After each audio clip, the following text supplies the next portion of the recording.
Okay, so big news out today. Debbie Wasserman Schultz, she is out. Yeah, she's out. But Hillary Clinton has named her honorary co-chair, which obviously is going to upset a lot of progressives. What do you think that means for the movement, even though she's out of the official position?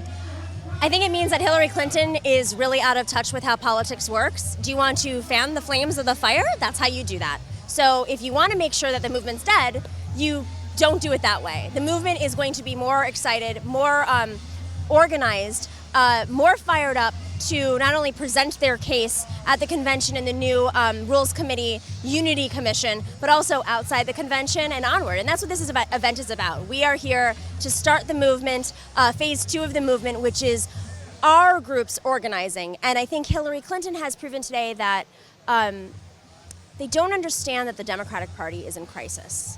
And what I'm going to talk about in a few minutes is about how we have infiltrated the party. We have 1,900 delegates in that room that would have never been delegates if Bernie Sanders were not in the race. You have 46% of the Democratic Party that has showed up in closed primaries with every single thing stacked against them. And Hillary Clinton still thinks she can play this old 1992 game. And it's not working. The DNC works for who? The DNC works for who? Well, you talk about out of touch, and you talk about 1992. I mean, Tim Kaine was as out of touch of a pick as I have seen in years. And, you know, I have my parents saying, oh, great choice for swing state of Virginia. Like, that's so great. Or the mainstream media has all deemed it a great choice. What does that say when you have a Tim Kaine who's such a corporatist and who has not been good on fracking and other environmental issues like that? I think he's essentially a Republican. I mean, Tim Kaine is... Let's back it up a second. Not only is he bad on all issues, like pretty much all issues, from women's right to choose, to death penalty, to criminal justice reform, to finance, to, I mean, the list goes on, to TPP, to climate change, really the list goes on.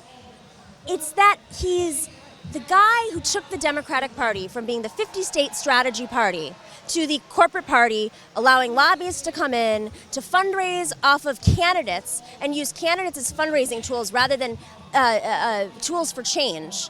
And that's why we lose. We're losing everywhere. Newsflash, Democratic Party, we've lost over 1,000 seats since 2008, and Tim Kaine is responsible for that. So that, to me, showed me how dedicated Hillary Clinton is to keeping this fundraising structure of the party, which is a patronage system, and it's not working.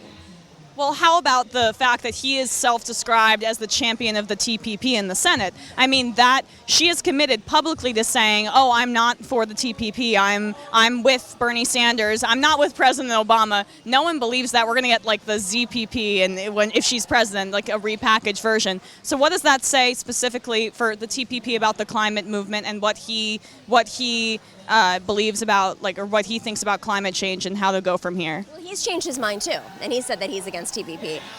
No one buys it. I mean, listen, like, her entire delegation at the platform committee meeting was whipped into votes into going against the TPP, or excuse me, for going for the TPP. No one's buying it. I mean, I think she's going to be relying on union leaders to go out into their communities in the Rust Belt states and message that she's a better messenger on TPP. It's just not going to work. It didn't work with Bernie, and some of these people really are culturally conservative and fit more into the Republican Party of today. And the Republican Party of today is a party that is against TPP. And so when you look at the Rust Belt states like Ohio and Pennsylvania and parts of New York State, which actually might be into play this election, I mean, if it's crazy as it is so far, she's got a really big problem, and having a white man on the ticket is not going to solve your white man problem. Having a white man who speaks Spanish is not going to get Latinos to turn out. Having a man flip-flop on issues, or having herself flip-flop on issues, and getting Elizabeth Warren to go out there and be your bulldog is not going to get progressives to the polls. And I think she's looking at this as a numbers game, and she's slicing and dicing demographics. But if turnout is low, that benefits Trump. And Democrats don't turn out and protest votes. So Tim Kaine was about as unwise a decision, and I've heard Hillary people say that she could have made.